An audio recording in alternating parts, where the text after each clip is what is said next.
You are listening to the Hostage to the Devil podcast. Some listeners may find this content disturbing. Hello, Jimmy.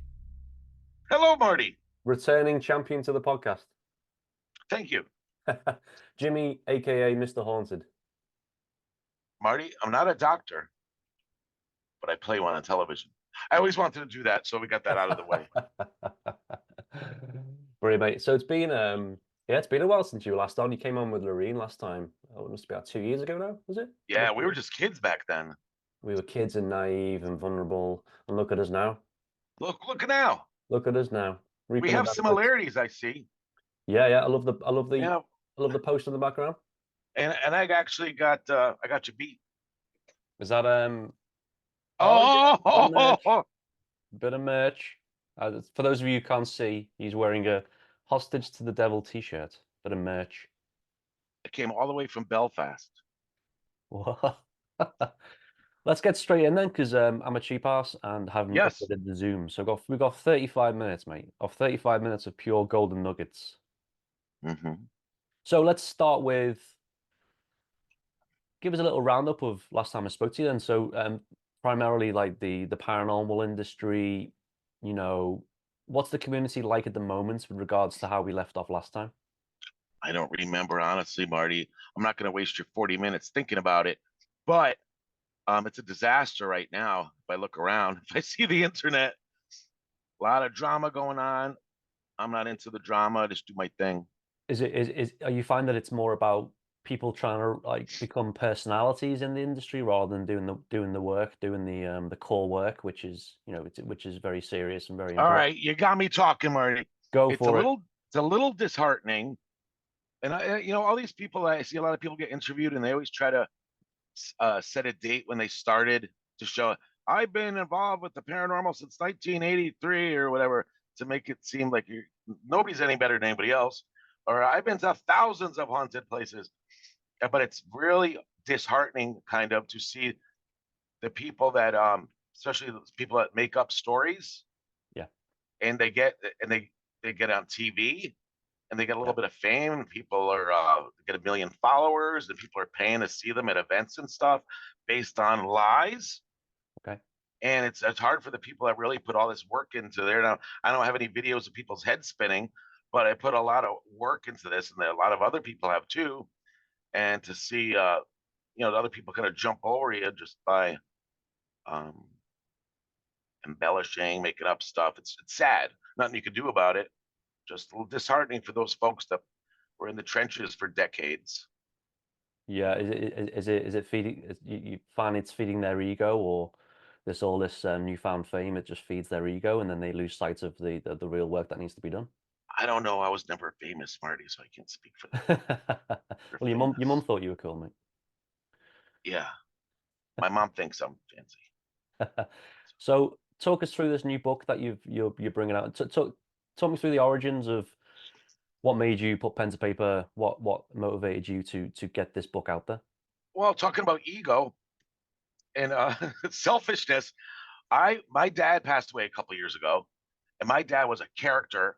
Just his stories would be one of the most interesting books ever. He had so many great stories, and now his friends are telling me more stories that he was afraid to tell me, probably. And it's sad because I don't have any documentation of my dad. And like I said, it's almost, I guess, I don't know if the word selfishly, but I want to leave something for my kids to say, oh, this is what my dad did, if they want it one day. So it's why I did it primarily to tell my stories so my kids would know what I did, so they have something. So I created this book, 50 years in the making. It's a beautiful looking book, Marty. That's great, mate. Yeah. I've bought books before just because the cover looks so cool and I want it on my shelf. Absolutely. It's But this is a nice looking, and it's a nice looking book. It's shiny, and mate. It is. And I designed it and everything. And look at this, my head spinning journey from investigating haunted cemeteries to assisting an exorcist. Beautiful, mate. Holy mackerels. So what's the premise of the book then, just for the audience? It's anybody that does movies, this would be a great screenplay adaptation. It starts off with a violent scene from an exorcism I was assisting with. And there's no embellishments. There's not one embellishment in here. I know, the only thing that might be inconsistent is, on one interview, I might have said I was 8 years old when this happened, and another one I said 10, that kind of stuff. But there's not one embellishment. It's exactly word for word what happened. And the book starts with a violent exorcism that I was assisting with when the woman was biting me, broke out of her restraints, threatening everybody. And I did that Wayne's World back to the Future music. Then I go, but how did I get here? How did I get in this situation? So then I go back to when I was like 5 or 6 years old and had some strange experiences that kind of piqued my interest in discovering some answers into the unknown realm. Thank you. Brilliant, mate. So I have growing up stories. My first paranormal experience that I would consider paranormal, how I got involved with Ed and Lorraine, and there's a whole chapter. There's a whole Hostage to the Devil chapter in here. Yeah, A there's a whole lot of. chapter. I find a lot of people have a view about Ed and Lorraine Warren. Obviously, you were part of the team back in the day. So, can you sort of give us your sort of summary of Ed and Lorraine Warren? It's hard to do a summary, but just being part of that whole crew back then, I wouldn't trade it for anything. And it was the best times ever. We were going out every week to tons of investigations, at least getting interviewed. Like people are gonna make fun of, like, oh, they've been to thousands of homes or whatever. They have, because just in like a 1 week, we'd have our little meetings on Monday evenings, and sometimes we'd go to like 2 or 3 houses after that just to check them out, because they'd review their phone messages with us that night, and then say, hey, we're thinking about checking out a couple of these houses, and we go to 2 or 3 places sometimes after our classes, and then other ones throughout the week, and then they were doing their own stuff. So they really did go to thousands of houses. Not all of them were Amityville, but we put in the work.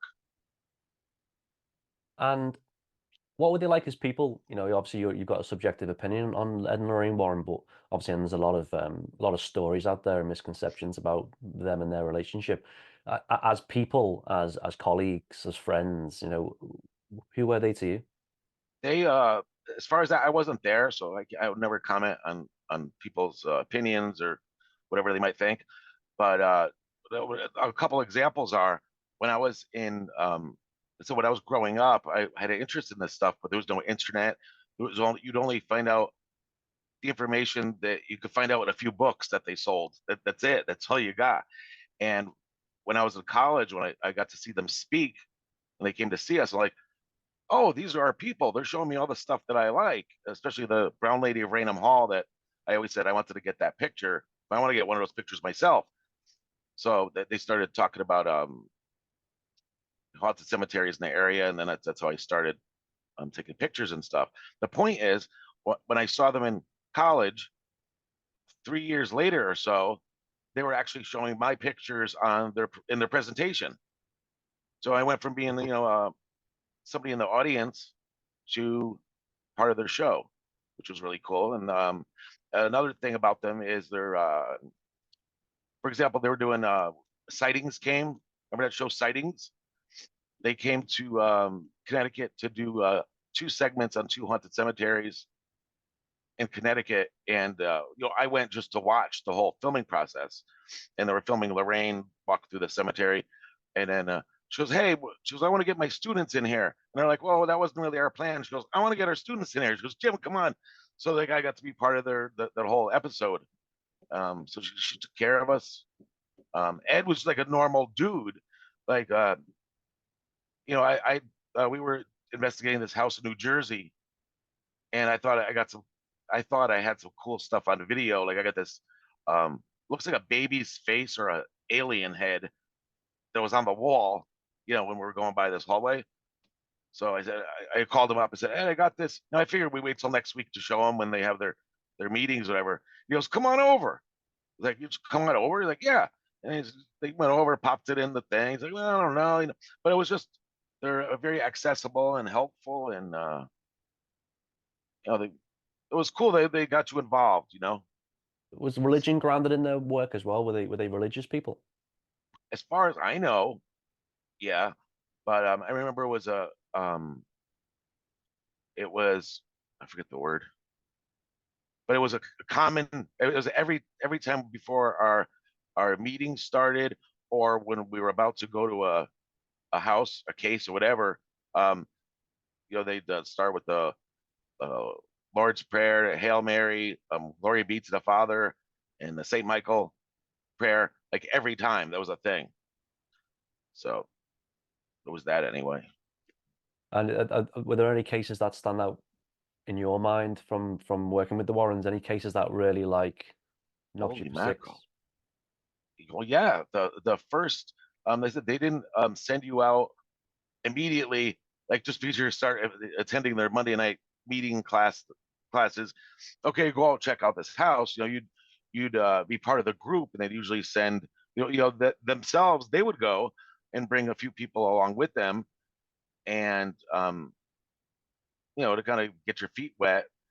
And then it was always part of a group. And then my friend Rick Clark, we kind of worked as a team. We started on the same day, and one night Lorraine called us up and said there was this house in Waterbury, Connecticut, that the woman there will not go inside our house until somebody gets there. So this is our opportunity. Like, she called us, like, this is just us, by ourselves. So this is before Google. I have no idea how we found this house, but we did, and we got there, and the woman was, just like she said, sitting on the front steps crying, saying she's not going inside the house until we get there. So that was a interesting case, because it was our first one too. We saw some stuff. And don't want to pry here, but what made that case, what made that stand out? Obviously it was your first case, so obviously everyone's sort of, cuffing it, as we say over here, Yeah. blagging Well, it and just going for the motions. yeah, I'm not trying to promote. I'm just saying that Do it, in man. this Promote. book, this story is included in this book as the chapter's called The Muffin Man. The Muffin Man. Very scary. Just the name of the Muffin Man is very scary. So wait, I gotta get some. Hold on. Yeah.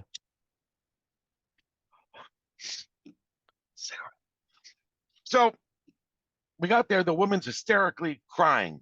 She's only, she was only 20, 21 years old. Very young, young woman. She had a 3-year-old son, and a boyfriend she lived with. And her boyfriend was working. He worked nights, and her 3-year-old was staying with her mom because she had so many problems in her house. The mother gave her a break a lot and took the kid. So she's frantically trying to tell us, like, oh my God, I saw this shadow figure in my house. I can't take it anymore. It's just rapid fire telling us the story. And I said, whoa, whoa, whoa. I said, let's get our stuff out of the car and go upstairs and get your stories. So it's documented on film. So we get up to, she was on the second or third floor apartment of a 3-family house. And we went up the stairs, and the door wouldn't open. Like, the knob would go back and forth, but it wouldn't move forward. It's like, I don't know what's going on. So Rick like pushed the door open, like the police, bang, and we heard this big bang, and this exercise bike was thrown across the room onto the floor. And she goes, that exercise bike was like 8 feet away when I left this room. She was, so looking at it, it looked like the exercise bike's handle might have been wedged underneath the handle, so we couldn't push it forward. So we don't know if she's just making up stories or she could have done that herself, whatever. But I remember we went around to the back door to say, maybe she set this up and went out the back door. But the back door had a deadbolt on it, and she even said, I didn't even take the key with me. And also there was a fire. I don't know how long ago the fire was, but they had the access to the ground like boarded off because of damage. So it's kind of curious now. And then so I said, let's sit down at the dining room table with we had the old-fashioned tape recorder and video recorder on her. And the whole, we said, let's start from day one. What started? How would you move in? When this stuff started happening? And as she's telling us the story, she keeps pointing at random directions, like, "Oh my God, don't you see it? Don't you see it?" Like, see what? She goes, "It's a shadow." Like, we don't see any shadow. And she goes, "As what's it look like?" She goes, "It's like a man outside of the wall, standing. Don't you see it?" I'm like, "We don't see anything." So honestly, you get older, you get a little wiser. But back then, we weren't believing her. And she said it went okay. She went into the bedroom. So we're like, okay, let's go into the bedroom and go see the thing. So me and Rick and her went down the hallway, looking into the bedroom. Like, yeah, we see something. Now we see something. And like she said, it looked like a man standing, a shadow standing, inside the room. It's only a couple feet from the corner, and it looked like it was a regular slim 5'9" male figure. And you're even, we're even adjusting turning the lights on and off, trying to see if it's a play of the shadows, moving the door back and forth, and and it's not changing. And so I would say, what a terrible investigator am I, because I left my camera, both of them, in the other room, interviewing her, and now here's this right here. Might never see this, again in our lives. So I said, Rick, should I go back and get my video camera? This would be amazing footage. Nobody would ever believe it. And he's like, I don't know. I was like, I didn't want to go get the camera. If it disappears, I'll never see this again. And I just want to kind of take it in, experience it. So he says, well, let's go try to touch it. That's a good idea. So we took like a step and a half forward. And as we were taking a step forward, the thing like turned like this and stepped into the wall. The way it looks like it would have walked through the wall and into the hallway on the other side. So I went around the hallway to see if it came out, but it didn't. So then after that, we got our interview, and then we, investigated that house for a couple of weeks. It was a great story. What I want to know is, where did the Muffin Man title come from? That's a great question. This woman, she had a 3-year-old boy. Oh, do I have the sneakers for you? I wasn't prepared. One of the complaints she had was when she'd frequently bake stuff. So she goes, I'd make cookies, and then she put them on top of the refrigerator, and even told us I push them in the back because I don't even want my kid to know that they're up there. And he's 3; he's not climbing counters, stealing, but just in case. So she said they'd go shopping or do whatever they're doing, and then they come back, and she'd go to get the cookies, and they're gone. Like the plate's there, she's such a little doily in there. Everything's there but the cookies. Then she, like 3 days later, she'd go into the closet to get the vacuum when she's cleaning the house, and she'd see the cookies all stacked in the closet. It's kind of it's weird, but it's kind of scary if they don't belong there. Then she made muffins, a whole plate of muffins, and same thing. It would they disappeared. She accused her boyfriend. She's like, "Did you eat the muffins?" She goes, "Well, why would I steal your muffins?" So then they had some friends over in the kitchen one night, and their little 3-year-old boy was playing by himself in the living room, and he comes into the room trembling, like he's upset. And the mom says, "What's the matter?" And he leads her into the living room and is pointing behind the couch, and he's trembling. He's scared, and he's pointing the back of the couch, and all the muffins that were missing were stacked in the back of the couch. Which we found out later that stacking is like a kind of fairly common thing, especially in like poltergeist like cases. And then I'm trying to figure out how. And she never had any experiences before. Like there's no history of her or any of the family members having. It seemed like to be the apartment or the house. So she moved out a month later. But the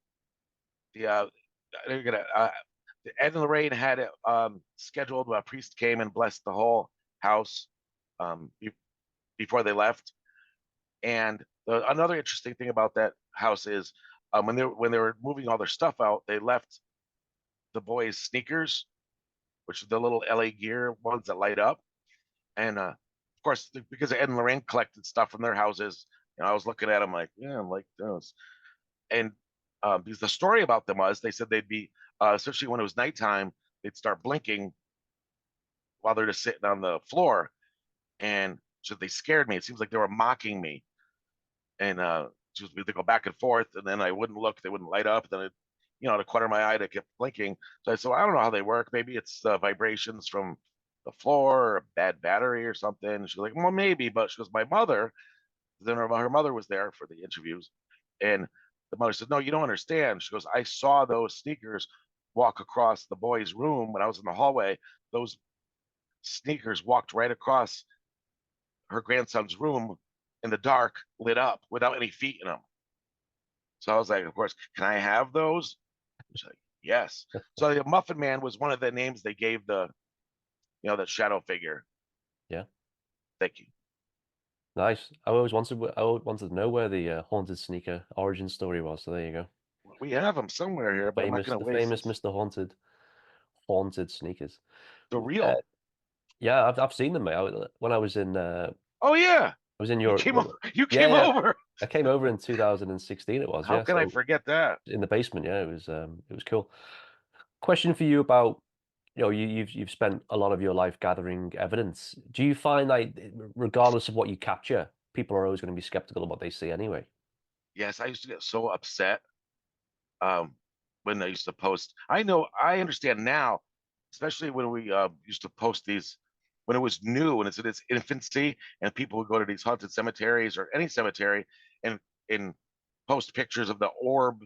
I'm into the orbs, but even the smoky stuff, and it's like unless you're doing it scientifically, you just don't know. Was it fog? Is it a car exhaust? Is it cigarette smoke? Is it gas coming from the ground?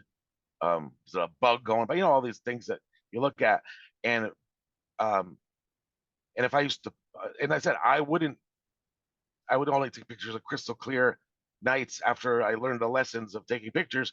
Don't use a flash, and then waste a lot of time taking pictures. But every once in a while, you get something really dramatic, and then you post it because you're trying to show, hey, look what I got, and everybody's like, that's this, that's that, and then it used to get to you, but now it's like, who cares? But with the regular film back in the olden days, with AI now and Photoshop and everything, it's like I would tend to believe stuff more from the 70s and 80s and 90s that people provided as evidence then.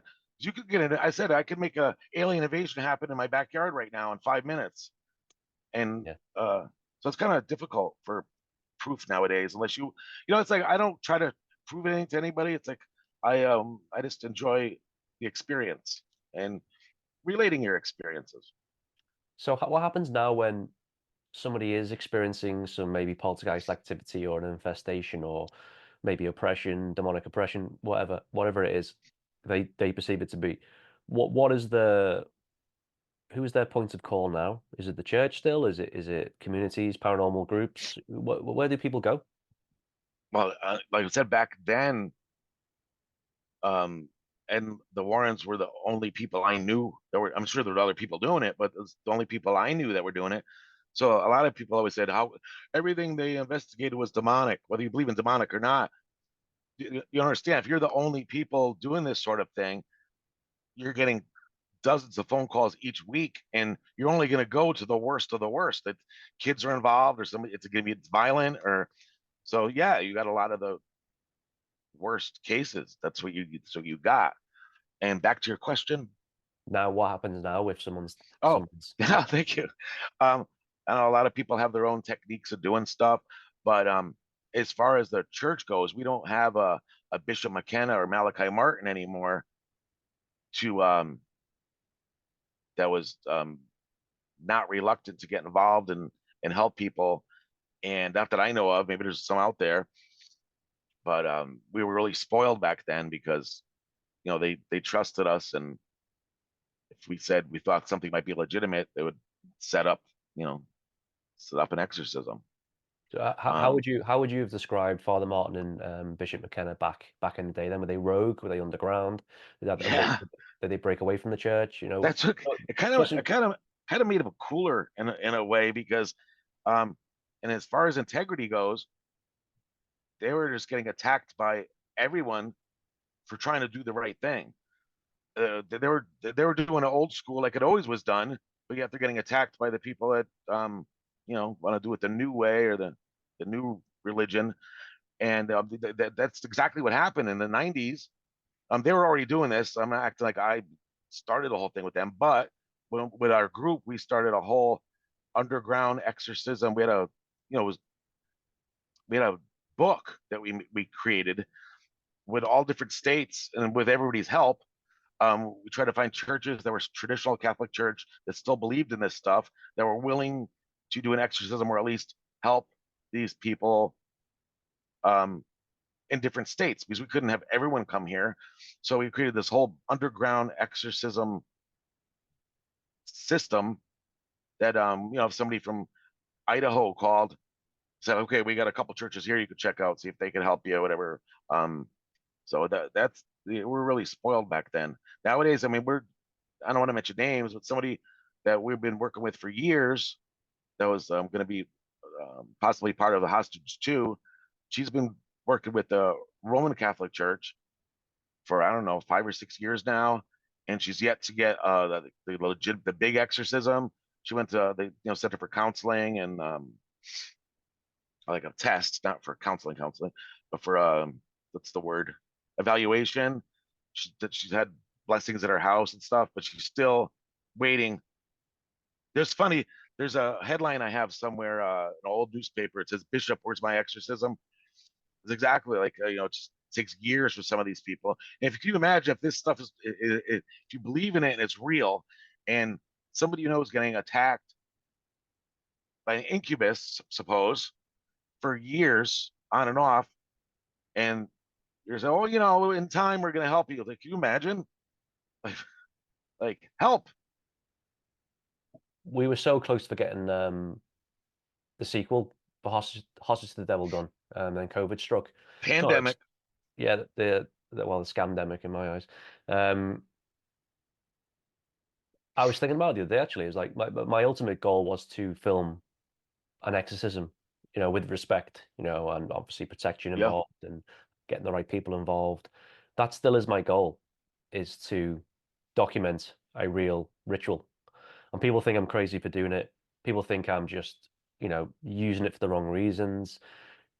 For me, I think the people deserve to see a professionally documented exorcism, rite of exorcism. I think I'm not just doing it for, for TV or film. I think the people, I think it warrants the effort to create a professional documentation of a rite of ritual. I can Rite of help you exorcism, sorry. out right there, because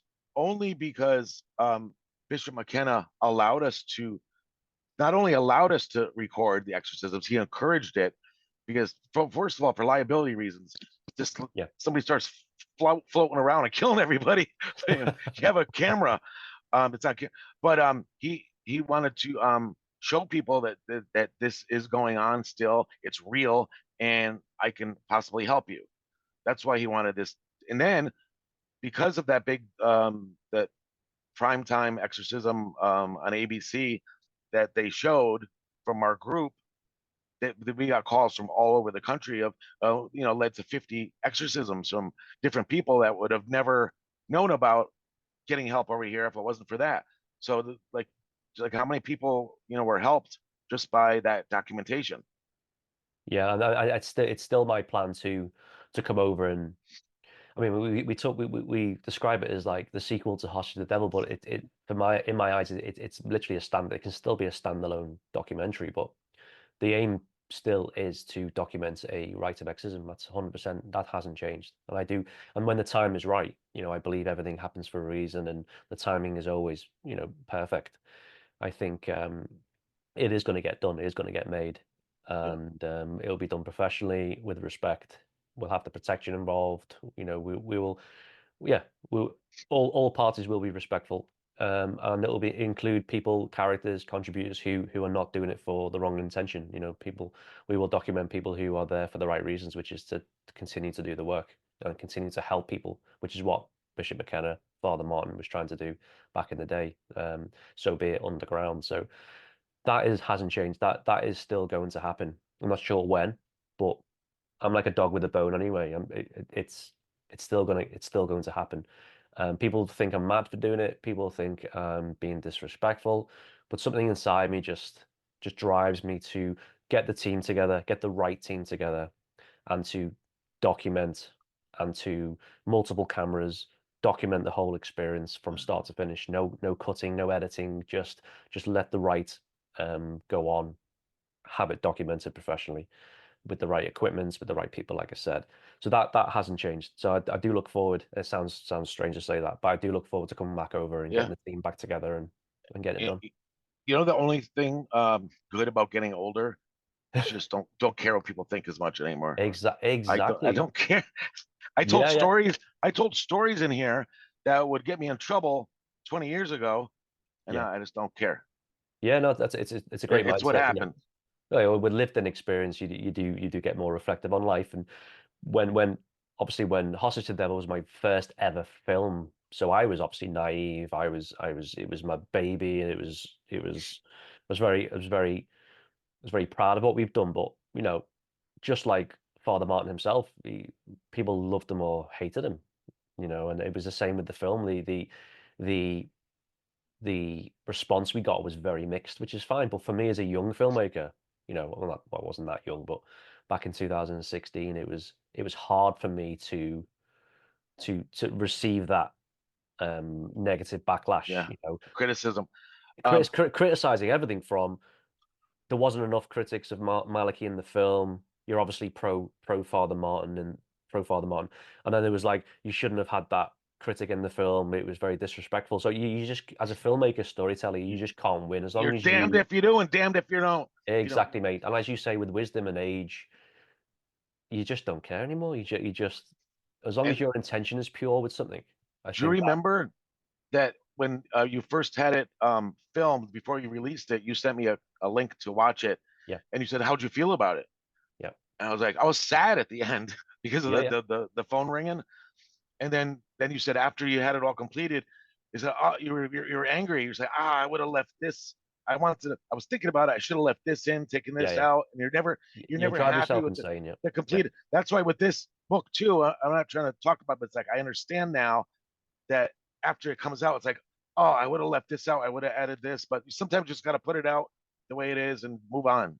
As you say, you also it's a legacy for your children as well. The joy what I do is I create these films, tell these stories, which are out there forever. You know, that is my legacy for my children to look at what their father has created in his time exactly. Here. And let's finish off with the book. Let's bring the audience back to the new book that's coming out. So where can we find it? Where can we buy it? This just came out, available, I think May 28th, 29th or something like that. So it's only been out for like a month, not a month and a half yet. Beautiful. But it's called Mr. Haunted Origins. And for any of you people that remember the Kolchak the Night Stalker TV show, which was my favorite, I was influenced by that's why I did that font like that. So it looks like Kolchak the Night Stalker. And I was a superhero nerd when I was a kid. So getting the origin of any of those superheroes was all exciting to me. So I kind of incorporated all my little things I grew up with into this. Great, mate. Very proud of you, buddy. Very proud of you. I got a whole hostage chapter in here talking about how you guys drove up to my driveway, terrified me.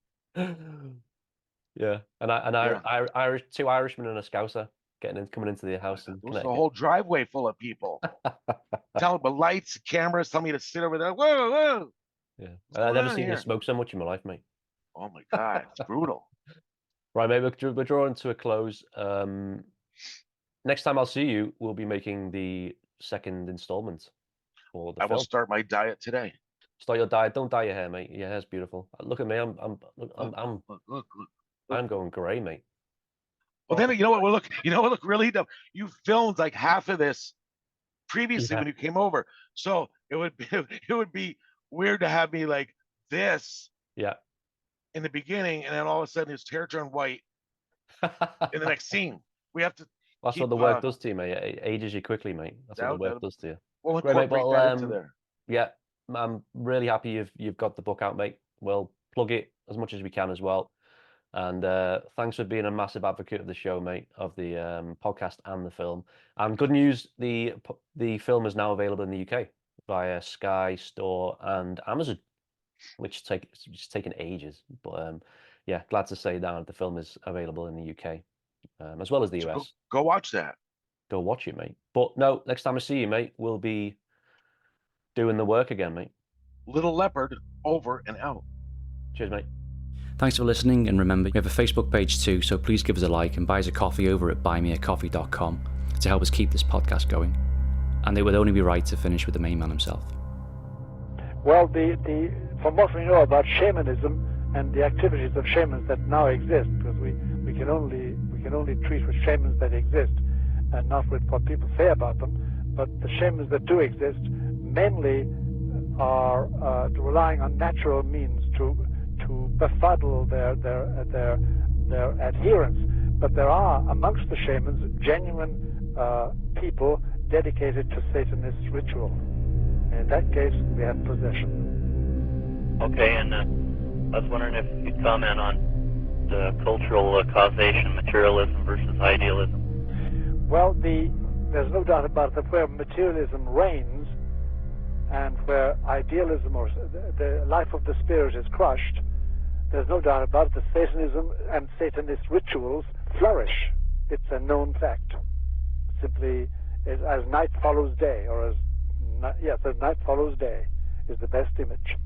Whenever there's a loss of spirit, a loss of religion, a loss of morals and ethics, there always is an accompanying Satanist reaction. Always.